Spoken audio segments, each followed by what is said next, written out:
हाँ तो दोस्तों, वैष्णवी क्लासेस के आज के सेशन में मैं आपका अपना होस्ट प्रफुल्ल सर आपका बहुत बहुत स्वागत करता हूँ।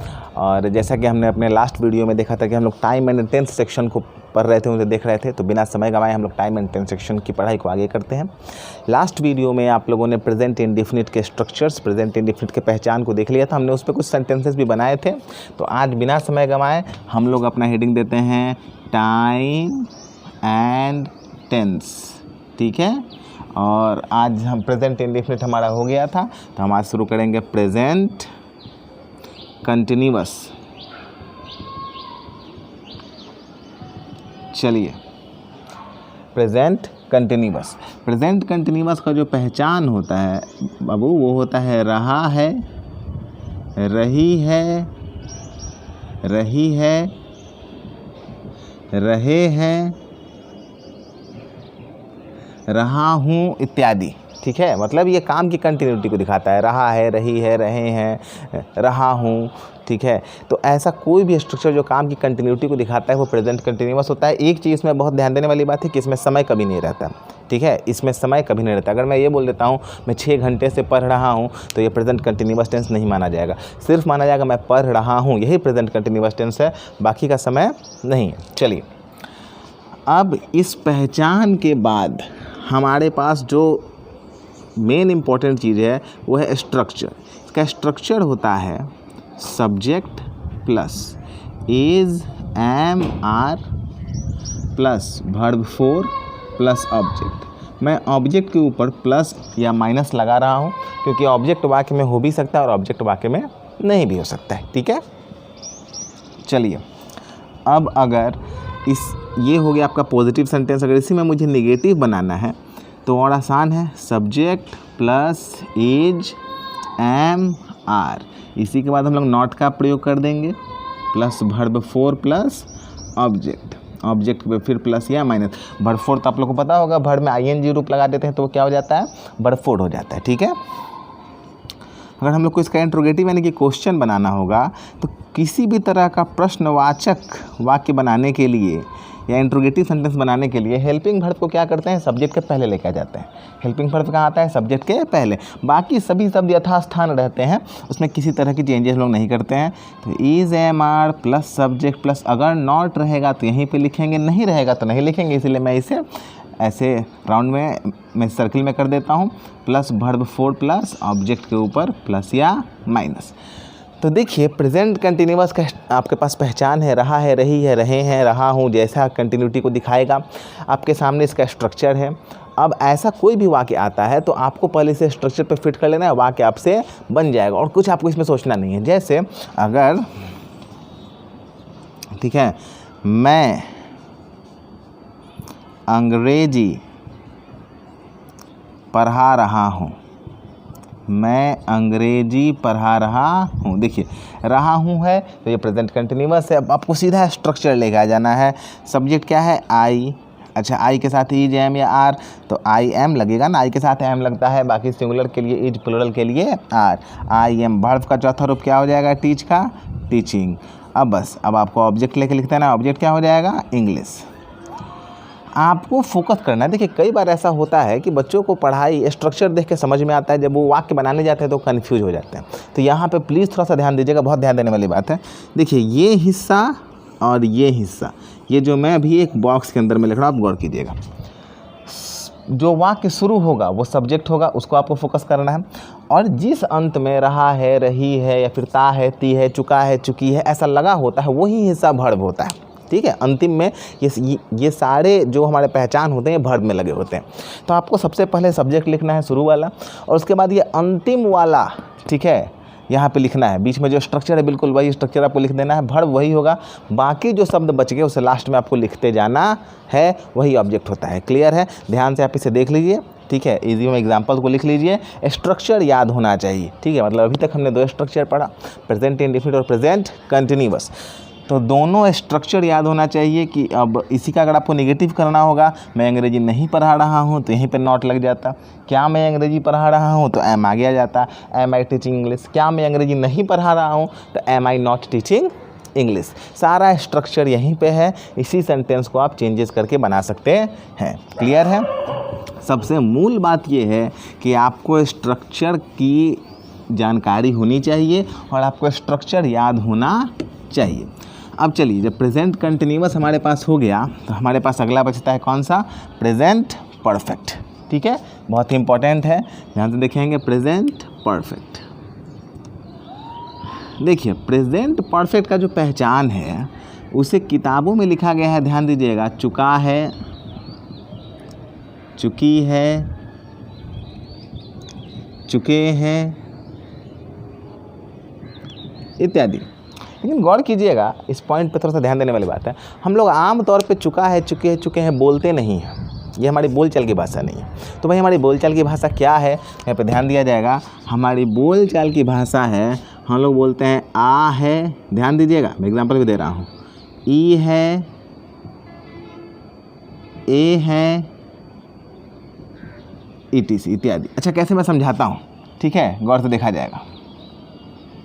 जैसे हम लोग कहते हैं राम आया है, हम लोग ऐसा शायद बहुत कम कहते हैं राम आ चुका है, हम लोग कहते हैं राम आया है। तो देखिए राम आया है। हम लोग बोलते हैं सीता गई है, सीता जा चुकी है बहुत कम बोलते हैं। ये हमारी बोलचाल की भाषा में, मतलब ये तो एकदम सही हिंदी है, लेकिन हमारी बोलचाल की भाषा में ये बहुत प्रयोग नहीं होता है। हम लोग प्रयोग करते हैं सीता गई है, तो देखिए ई है आ गया। हम लोग बोलते हैं, ठीक है, हम लोगों ने उनसे बात की है, हम लोगों ने उनसे बात की है, तो देखिए ई है आ गया। ये क्या हो गया? Present perfect. तो अगर चुका है, चुकी है, चुके हैं दिख जाए तो भी प्रेजेंट परफेक्ट है। आ है, ई है, ए है दिख जाए तो भी वह क्या है? प्रेजेंट परफेक्ट है। ये बहुत में ध्यान देने वाली बात है। बोलचाल की भाषा से आप टेंस को पढ़ेंगे तो आपको ज़्यादा समझ में आएगा और जल्दी समझ में आएगा। ठीक है, अब देखिए, तो ये तो हो गया इसका पहचान, आपने इसे पहचान लिया। अब हम लोग आते हैं इसके स्ट्रक्चर पे। तो इसके स्ट्रक्चर पे जो पॉजिटिव सेंटेंस का स्ट्रक्चर ध्यान दिया जाए प्रेजेंट परफेक्ट में, वो हमारे पास सब्जेक्ट प्लस हैव या has plus verb 3 plus object, object ऊपर प्लस या माइनस हो भी सकता है और नहीं भी हो सकता है। हैव, हैज़, हैव कहाँ लगता है? हैव लगता है प्लूरल के साथ। हैज़ कहाँ लगता है? हैज़ लगता है सिंगुलर के साथ। याद रखने वाली बात है, हैव लगेगा प्लूरल के साथ और हैज़ लगेगा सिंगुलर के साथ। जैसे ही है तो ही सिंगुलर है तो ही हैज़ होगा, ठीक है। दे है तो दे हैव होगा। आई के साथ हैव का प्रयोग करते हैं, आई के साथ कभी हैज़ का प्रयोग नहीं करते हैं। आई के साथ किसका प्रयोग करते हैं?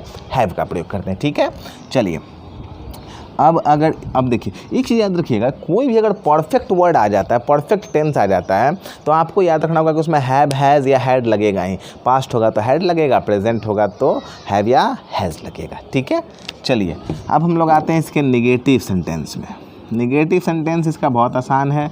सब्जेक्ट प्लस हैव या has plus not plus verb 3 plus object, object के ऊपर प्लस या माइनस। देखिए जब भी नॉट का प्रयोग होता है तो नॉट का प्रयोग हमेशा हेल्पिंग वर्ब के साथ ही किया जाता है।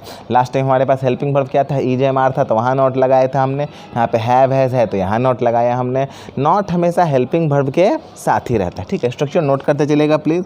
इसमें हम इंट्रोगेटिव बनाते हैं, यानी कि क्वेश्चन सेंटेंस बनाते हैं। तो आगे हम लोग किसको कर देंगे? हैव अथवा हैज़ को प्लस सब्जेक्ट को प्लस, अगर नॉट रहेगा तो यहीं रहेगा, प्लस वर्ब 3 प्लस ऑब्जेक्ट। ठीक है, जैसे मैं आपको एग्जांपल देता हूँ, पहले प्लीज़ स्ट्रक्चर को नोट कर लीजिए। मैं बार बार कहता हूँ, सबसे इंपॉर्टेंट है कि आपको स्ट्रक्चर याद होना चाहिए। बेसिक टेंस को पढ़ाने का भी रीज़न यही था कि आप लोग को स्ट्रक्चर याद होना चाहिए। अगर स्ट्रक्चर ही याद नहीं रहेगा तो एडवांस लेवल कैसे पढ़ेंगे? सीधी सी बात है। तो पहले स्ट्रक्चर को पढ़ लिया जाए। चलिए, स्ट्रक्चर आपके सामने आ गया है। अब इस पर कोई आपको एग्जाम्पल था, जैसे हम लोग कई बार किसी कहते हैं कि मैंने ऐसा पढ़ा है, मैंने यह पढ़ा है। देखिए, तो मैंने यह पढ़ा है, अगर कोई ऐसा कहता है मैंने यह पढ़ा है, वह नहीं पढ़ चुका है भी कह सकता है, पढ़ा है भी कह सकता है। तो आ है आ गया, तो आप बोलेंगे, वो बोलेगा आई हैव read दिस। देखिए सेंटेंस बन गया। मैंने यह नहीं पढ़ा है तो I have not read this. ठीक है, क्या तुमने यह पढ़ा है? क्या तुमने यह पढ़ा है? तो वो बोलेगा हैव यू read दिस। देखिए पीछे क्वेश्चन मार्क। तो स्ट्रक्चर वही रहेगा। अगर स्ट्रक्चर आपके सामने है, स्ट्रक्चर आपको याद है, तो आपको सवाल बनाने में और सेंटेंस क्रिएट करने में बहुत प्रॉब्लम होने वाला कभी भी नहीं है, ठीक है। तो 3 स्ट्रक्चर आपको याद हो जाना चाहिए।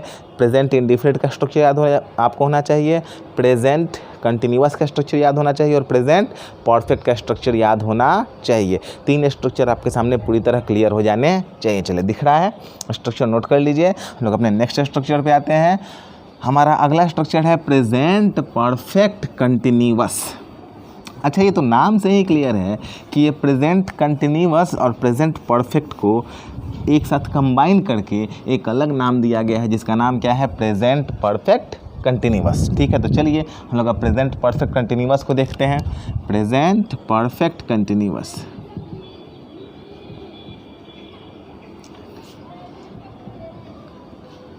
चलिए प्रेजेंट परफेक्ट कंटिन्यूअस, इसका जो पहचान हमारे पास आएगा, जो आइडेंटिफिकेशन हमारे पास आएगा, वो बिल्कुल प्रेजेंट परफेक्ट का, सॉरी ये आपका प्रेजेंट कंटिन्यूअस का रहेगा। जैसे हमारे पास रहेगा रहा है,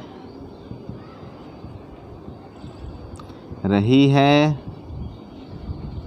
रहे हैं इत्यादि, प्लस यहाँ पे एक चीज़ रहता है टाइम, बस यही चीज़, इसमें समय आ जाता है। इसीलिए मैंने कहा था कि प्रेजेंट कंटिन्यूअस में कभी भी समय नहीं आता है। अगर आप प्रेजेंट कंटिन्यूअस में समय को लेके आ जाएंगे तो वो क्या हो जाएगा, प्रेजेंट परफेक्ट कंटिन्यूअस। वो अपने आप को प्रेजेंट परफेक्ट कंटिन्यूअस में बदल लेता है। चलिए, इसका जो स्ट्रक्चर होगा, ध्यान दिया जाए, सब कुछ वही होगा, सब्जेक्ट, बस यहाँ हो जाएगा हैव या has plus been plus verb four. अर्थ देखा जाएगा, ये दोनों का मिक्सअप है, परफेक्ट का और कंटिन्यूअस का। हैव हैज़ कहाँ आता है, परफेक्ट में आता है। वर्ब फोर कहाँ आता है, कंटिन्यूअस में आता है। हैव हैज़ के बाद हमेशा वर्ब थ्री आता है, हमेशा, जब तक आप धरती पे जिंदा है। हैव हैज़ हैड अगर आ गया, उसके बाद वर्ब का कौन सा रूप आएगा, तीसरा आएगा। तो इसके लिए यहाँ पे बिन दे दिया गया, बिन के कारण यहाँ पे वर्ब का कौन सा रूप आएगा, फोर्थ, ठीक है, वर्ब का फोर्थ रूप आएगा, वर्ब फोर। चलिए, प्लस यहाँ पे लिखते हैं ऑब्जेक्ट, होगा या नहीं होगा, प्लस फॉर या सिंस प्लस टाइम। चलिए, ये बहुत ही काम की चीज़ है, फॉर या सिंस प्लस टाइम। चलिए, यही ये बहुत ही इसमें इंपॉर्टेंट पॉइंट है। पहले स्ट्रक्चर को पूरा कर लेते हैं, फिर मैं इस पर एग्जांपल भी देता हूँ, हम लोग चीज़ों को देख लेंगे। अच्छा, अब तो इसका निगेटिव स्ट्रक्चर क्लियर होगा। अगर इसका हमको निगेटिव स्ट्रक्चर बनाना है तो कैसे बनेगा, सब्जेक्ट प्लस हैव अथवा हैज़, प्लस यहाँ पे क्या लगा देंगे, नॉट, प्लस यहाँ पे क्या लगा देंगे, वर्ब फोर, प्लस यहाँ पे लगा देंगे ऑब्जेक्ट, प्लस या माइनस, प्लस फॉर या सिंस प्लस टाइम, ठीक है।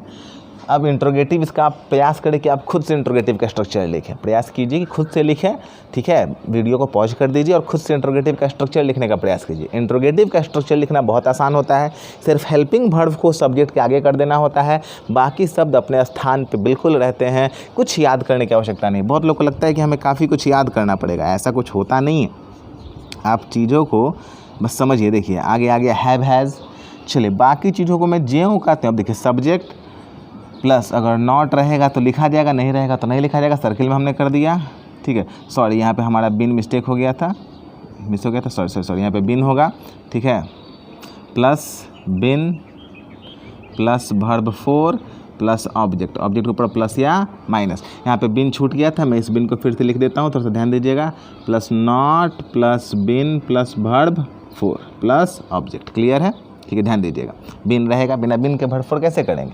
तो आपके पास स्ट्रक्चर बन गया, बस लास्ट में एक ऐसे ये लगा देते हैं, ठीक है। उसके बाद हम लोग को क्या लगाना है, सॉरी, ऑब्जेक्ट के बाद फॉर या सिंस, और प्लस क्या लगाना है हम लोग को, टाइम, प्लस लास्ट में लगा देंगे साइन ऑफ इंट्रोगेशन यानी कि क्वेश्चन मार्क। चलिए, स्ट्रक्चर हमारे सामने बना हुआ है, स्ट्रक्चर का पहले नोट कर लीजिए। पहला स्ट्रक्चर हमारे पास ये है, दूसरा स्ट्रक्चर हमारे पास ये है, और तीसरा स्ट्रक्चर हमारे पास ये है। चलिए, अब इस पर कोई एग्जांपल आपको दिया जाए तो एग्जांपल आपसे बन जाना चाहिए। चलिए, एक एग्जांपल लेते हैं ध्यान से, ठीक है। जैसे कोई बोलता है, मैं 2 घंटे से पढ़ रहा हूँ। देखिए, मैं 2 घंटे से पढ़ रहा हूँ। देखिए, अगर इस सिर्फ 2 घंटे से हटा दें, मैं पढ़ रहा हूँ वाक्य को लिखे, तो ये प्रेजेंट कंटिन्यूअस है। बट जैसे समय आ गया तो प्रेजेंट परफेक्ट कंटिन्यूअस हो गया। तब आपको इस स्ट्रक्चर से बनाना होगा, आप उसे आई एम रीडिंग नहीं बना सकते हैं। देखिए कैसे बनेगा, आई के साथ हैव या हैज़, हैव लगाएंगे, ठीक है, आई हैव। अच्छा आगे क्या है, बिन है, आई हैव बिन। अच्छा दिख रहा है बिन। अच्छा बिन के बाद वर्ब का चौथा रूप क्या हो जाएगा, reading, I have been reading. देखिए ये आपका वाक्य एक तरह से बन गया, आई हैव बीन रीडिंग। अब आई हैव बीन रीडिंग के बाद आपको यहाँ पे लगाना होगा फॉर 2 आवर्स, फॉर 2 आवर्स। दिख रहा है वीडियो में, हाँ बिल्कुल, वेरी गुड, फॉर 2 आवर्स, 2 घंटे से पढ़ रहा हूँ। अब सवाल ये है कि यहाँ पे लिखा गया था फॉर या सिंस। अब सवाल ये है कहाँ पे फॉर और कहाँ पे सिंस, तो आप प्लीज़ इसे नोट कर लीजिए स्ट्रक्चर को। मैं अगला पॉइंट यही डील करूँगा कि कहाँ पे फॉर का प्रयोग करना है और कहाँ पे सिंस का प्रयोग करना है, ठीक है। पहले आप इस स्ट्रक्चर को आराम से लिख लेंगे, स्ट्रक्चर को ध्यान से एक एक वर्ड को देख के लिखेंगे। पहचान और स्ट्रक्चर सबसे पहले क्लियर होना चाहिए। जब आप टेंस की पढ़ाई कर रहे हैं तो सबसे मोस्ट इंपॉर्टेंट चीज़ है पहचान और स्ट्रक्चर, ये 2 चीज़ें साफ साफ तौर पे क्लियर होनी चाहिए। आपको वाक्य पहचान में आना चाहिए, आपको पता होना चाहिए आप किस स्ट्रक्चर का प्रयोग करेंगे। आप इसे नोट कर लीजिए। चलिए प्लीज़ अब हम लोग आगे देखेंगे use of for oblique since, कहाँ पे फॉर का प्रयोग करना है और कहाँ पे सिंस का प्रयोग करना है। चलिए जी, अभी तक स्ट्रक्चर को देखा जाए तो हमारे पास 4 स्ट्रक्चर हुए। पहला स्ट्रक्चर हमारे पास हुआ प्रेजेंट इंडेफिनिट का, दूसरा हुआ प्रेजेंट कंटिन्यूअस का, तीसरा हुआ प्रेजेंट परफेक्ट का और चौथा हुआ प्रेजेंट परफेक्ट कंटिन्यूअस का। अगर स्ट्रक्चर आपको याद नहीं हो रहे हैं ना तो आप उन्हें जैसे पढ़ाई के बीच बीच में ऐसे आप मेमोराइज भी कीजिए। जैसे प्रेजेंट कंटिन्यूअस का स्ट्रक्चर क्या था, तो बेसिक चीज़ों का आपको याद रखना है। प्रेजेंट इंडेफिनिट तो सबसे आसान होता है, सब्जेक्ट होता है प्लस वर्ब 1 या वर्ब 5 होता है प्लस ऑब्जेक्ट होता है। उसमें नॉट लगाने के लिए हेल्पिंग वर्ब तो कोई है नहीं, तो हम लोग को डू या डज का प्रयोग करना होता है। डू प्लूरल के साथ, डज सिंगुलर के साथ। डू या डज जब वाक्य में आ जाता है तो उसके बाद वर्ब का कौन सा रूप लगता है, पहला रूप लगता है। कंटिन्यूअस में is am are plus verb 4 होता है, ठीक है। परफेक्ट में have has had plus verb 3 होता है। परफेक्ट कंटिन्यूअस में हैव हैज़, सॉरी वहाँ पे हैड नहीं होगा, हैव या has plus verb 3 plus object होगा। परफेक्ट कंटिन्यूअस में हैव या has plus been plus verb 4 होगा। आपको सिर्फ वर्ब वाला हिस्सा याद कर जाना है, आपका टेंस याद हो जाएगा। आगे सब्जेक्ट और बाद में ऑब्जेक्ट तो सब में होता है, ठीक है। जैसे वर्ब 1 या वर्ब 5 ये हो गया present indefinite. Is am are plus verb 4 present continuous. Have has plus verb 3 present perfect. Have has plus been plus verb 4 present perfect continuous. तो बीच वाले वर्ब वाले हिस्से को आप याद रखिए, बाकी तो आगे सब्जेक्ट और बाद में ऑब्जेक्ट लगाना ही लगाना है। चलिए हमारा अगला पॉइंट है इसमें use of for oblique since. कहाँ फॉर का यूज़ करेंगे और कहाँ सिंस का यूज करेंगे। बड़ा आसान सा टॉपिक है, ठीक है, बस थोड़ी देर में क्लियर हो जाएगा। थोड़ा सा इस टॉपिक हम लोग को पढ़ लेना। चलिए देखिए, सबसे पहले कहा जाता है, एक वर्ड है हमारे पास, पॉइंट ऑफ टाइम के लिए प्रयोग करते हैं सिंस का और पीरियड ऑफ टाइम के लिए प्रयोग करते हैं फॉर का। कभी कभी ये चीज़ें हम लोग को साफ साफ क्लियर नहीं होती हैं कि पॉइंट ऑफ टाइम क्या होता है और पीरियड ऑफ टाइम क्या होता है। पॉइंट ऑफ टाइम क्या होता है और पीरियड ऑफ टाइम क्या होता है, तो ये समझने के लिए मैं थोड़ा सा और आपको क्लियर जाता हूँ, ठीक है।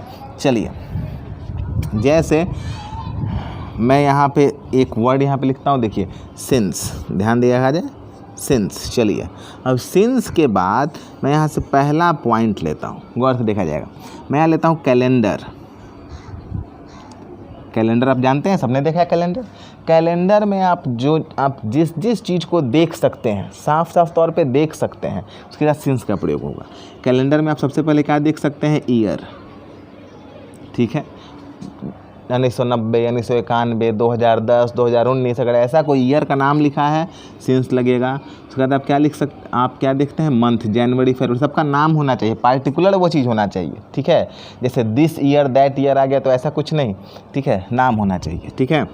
चलिए तो ईयर हो गया, मंथ हो गया, डे आप देख सकते हैं, ठीक है, और आप डेट देख सकते हैं, ठीक है। तो ये 4 चीज़ कैलेंडर में, ईयर, मंथ, डे और डेट, इनके साथ आपको सिंस का प्रयोग करना है। क्या क्या हो गया, ईयर, मंथ, डे और डेट कैलेंडर में।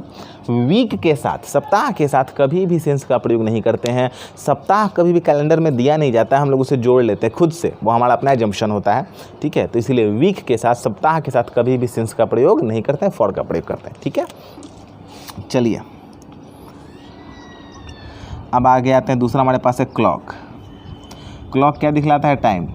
ये आवर या मिनट नहीं दिखलाता है, टाइम दिखलाता है। 6 बजे, 7 बजे, 6:15, 6:25, 9:20, ये सारे समय के साथ सिंस का प्रयोग होता है। 2 घंटे, 4 घंटे, 5 घंटे, ठीक है, 10 दिन, इनके साथ कभी भी सिंस का प्रयोग नहीं होता है, फॉर का प्रयोग होता है, याद रखा जाएगा। जो भी घड़ी में समय आप देख सकते हैं, क्लॉक कहने का अर्थ होता है, वहाँ पर आप सिंस का प्रयोग करेंगे। क्लियर है? चलिए, तीसरा आपके पास हो गया पार्ट ऑफ डे। गौर से देखा जाए, पार्ट ऑफ डे, दिन के जितने हिस्से होते हैं उनके साथ हम लोग किसका प्रयोग करते हैं? सिंस का। दिन के कितने हिस्से होते हैं? तो देखिए, सबसे पहले सुबह को डॉन कहा जाता है। उसके बाद हमारे पास मॉर्निंग होता है, ठीक है। मॉर्निंग के बाद हमारे पास क्या होता है?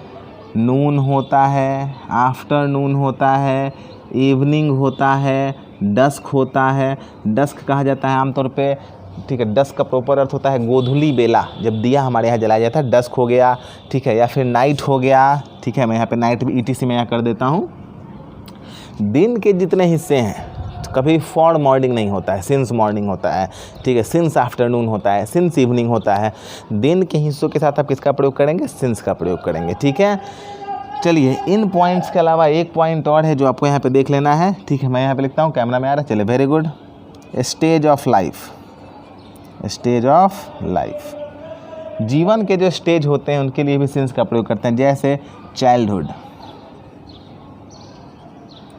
चाइल्डहुड, एडोलसेंस, एडोलसेंस, ठीक है। Teenage, young age, old age, ये सब जो भी होते हैं, ठीक है। ज़रा ध्यान से देखा जाएगा, कैमरा एंगल में नहीं आ रहा था, मैंने लिखा चाइल्डहुड, मैंने लिखा एडोलसेंस, यहाँ पे मैं ओल्ड एज भी लिख सकता हूँ, टीन एज भी लिख सकता हूँ। स्टेज ऑफ लाइफ, जीवन में जो भी आपके स्टेज होते हैं, बुढ़ापा हो गया, बचपना हो गया, जवानी हो गया, ये सारे सिंस का प्रयोग करते हैं, कोई भी फॉर का प्रयोग नहीं करते हैं। इतने शब्द, calendar, clock, part of day, stage of life, 4 आपको याद रखना है। क्या क्या याद आपको रखना है? Calendar, clock, part of day, stage of life. मैं फिर आपको दिखाता हूँ, ध्यान से देखा जाएगा।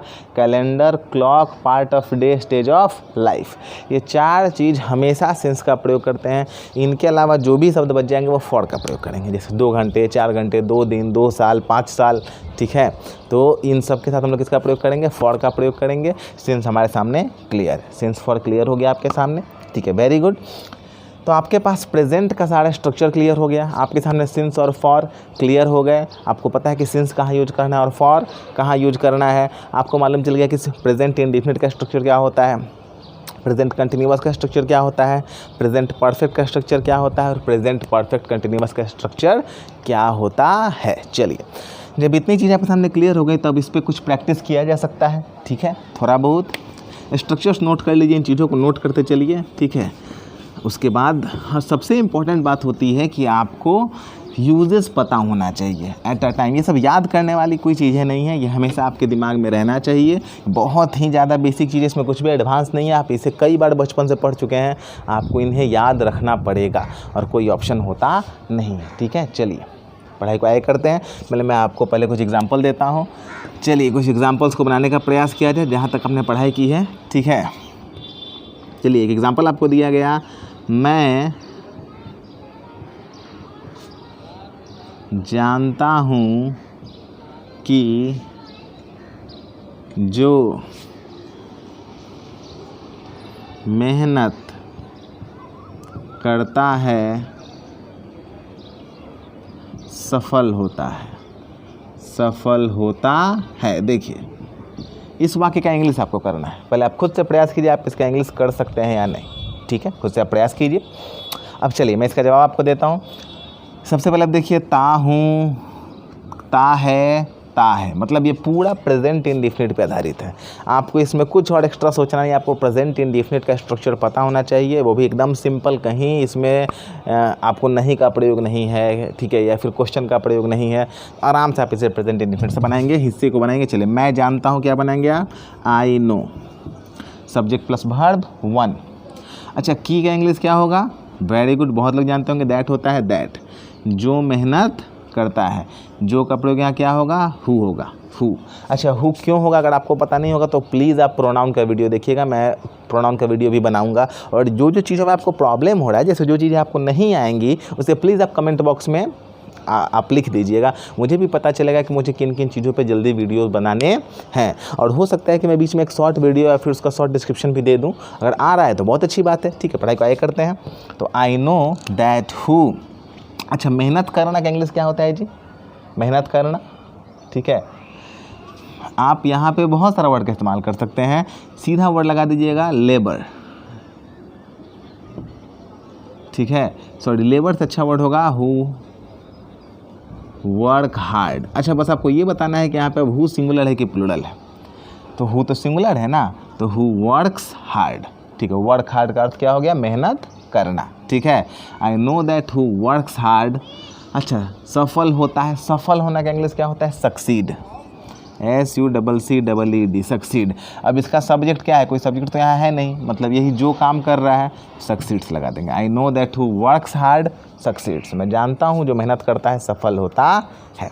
फिर से वाक्य को देखा जाए, I know that who works hard succeeds. मेहनत करना का इंग्लिश, हाँ आप यहाँ पे आप करना को लेकर डज हार्ड वर्क भी लिख सकते थे। ठीक है, हु डज हार्ड वर्क, मुझे उससे कोई तकलीफ नहीं होती।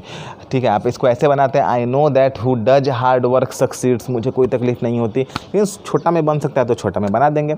चलिए क्लियर है। एग्जाम्पल को देखिए, मैं एक और एग्जाम्पल आपको देता हूँ, ध्यान से देखा जाएगा। एग्जाम्पल नोट करते चलिए और कोशिश कीजिए कि वाक्य आपसे बने। सबसे ज़्यादा इंपॉर्टेंट बात है वाक्य आपसे बनना चाहिए। ठीक है, क्योंकि फिर प्रेजेंट हमारा हो गया, हम लोग पास्ट और फ्यूचर पढ़ लेंगे, वाक्य क्रिएट नहीं हो पाएगा, तो क्या फ़ायदा होगा पढ़ाई करने से। ठीक है ना। चलिए मैं एक और सेंटेंस आपको देता हूँ। ठीक है, मैं अंग्रेजी पढ़ाता हूँ और अभी मैं टेंस पढ़ा रहा हूँ।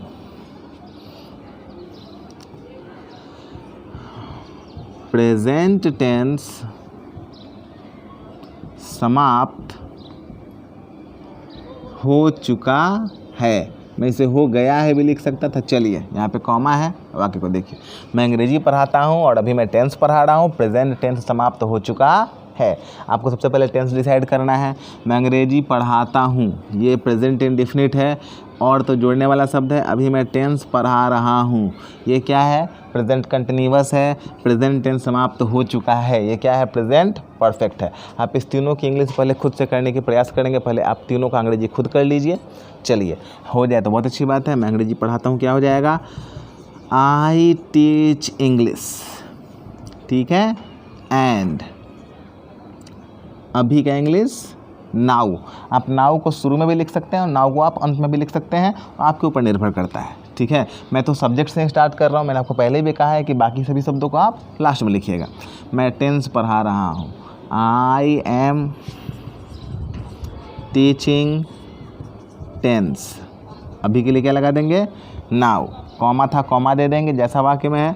प्रेजेंट टेंस समाप्त हो चुका है, सब्जेक्ट हमारा क्या है? Present tense. हैव या हैज़ तो हैज़। ठीक है, बिन कंप्लीटेड। आप लोग थोड़ा यहाँ परेशान हो सकते हैं, 2 मिनट के लिए यहाँ पे ध्यान दीजिएगा। आपको लगा कि हैज़ के बाद बिन कैसे लग गया? वॉइस का वीडियो आप लोग पहले देख चुके हैं, अगर नहीं देख चुके हैं तो वॉइस के वीडियो दोबारा देखिए। समाप्त होने का प्रभाव किस पे पड़ रहा है? समाप्त कौन हुआ है? Present tense. जब एरो पीछे की ओर यानी आपके बाएं हाथ की तरफ जाता है तो वो एक्टिव वॉइस या पैसिव वॉइस? Passive voice. और पैसिव वॉइस में हैव, हैज़, हैड के बाद क्या लगाते हैं? बिन का प्रयोग करते हैं। तो present tense has been completed, ये भी प्रेजेंट परफेक्ट टेंस ही है। प्रेजेंट परफेक्ट टेंस में कौन सा वॉइस है? पैसिव वॉइस है। इसलिए वॉइस की वीडियो को एक बार पहले ज़रूर देख लीजिएगा, आपको मालूम चल जाएगा वाक्य कैसे बनाया गया। ऐसा कई बार होता है कि सिर्फ हम लोग टेंस पढ़ लेते हैं और एक्टिव वॉइस ही बना के चले जाते हैं। तो वॉइस की वीडियो को जरूर देख लीजिएगा, वाक्य को एक बार फिर देख लीजिए। अगर क्लियर नहीं हो रहा है तो आप मुझे प्लीज़ कमेंट करेंगे। ठीक है, आप लोग कमेंट बॉक्स में काफ़ी कम कमेंट लिखते हैं, जहाँ प्रॉब्लम हो रहा है वहाँ पर आप कमेंट जरूर कीजिए। ठीक है, क्लियर होगा। यहाँ तक क्लियर है। चलिए, जहाँ तक संभव हो आप आगे क्वेश्चन खुद प्रैक्टिस कीजिए। अगले वीडियो में हम लोग देखेंगे पास्ट और फ्यूचर। कल मैं कोशिश करूँगा पास्ट और फ्यूचर में अगले वीडियो में उसको पूरी तरह क्लियर कर दूँ। उसके बाद हम लोग कुछ प्रैक्टिस करके आ जाएंगे टेंस के एडवांस लेवल पे, ठीक है। और तब तक आप लोग अपने प्रैक्टिस को जारी रखिए। टेंस का स्ट्रक्चर आप लोग को याद होना चाहिए। वॉइस के वीडियोज़ को देखते रहिए, रिवाइज करते रहिए। ये बहुत ही इंपॉर्टेंट हिस्सा हम लोग पढ़ रहे हैं। टेंस, वॉइस, नरेशन आपस में काफ़ी ज़्यादा रिलेटेड है, ठीक है। और अगर आपको वीडियोज़ पसंद आ रहे हैं तो प्लीज़ इसे लाइक कीजिए, शेयर कीजिए। आप खुद भी सब्सक्राइब कीजिए, अपने दोस्तों को बोलिए सब्सक्राइब करने के लिए। अगर वीडियोज़ पसंद नहीं आ रहे हैं तो इसमें क्या कमी है, कहाँ आपको पढ़ाई समझ में नहीं आ रहा है, या प्लीज़ मुझे कमेंट करके बताइए। तब तक के लिए take care, good bye, have a good day my dear students, good day.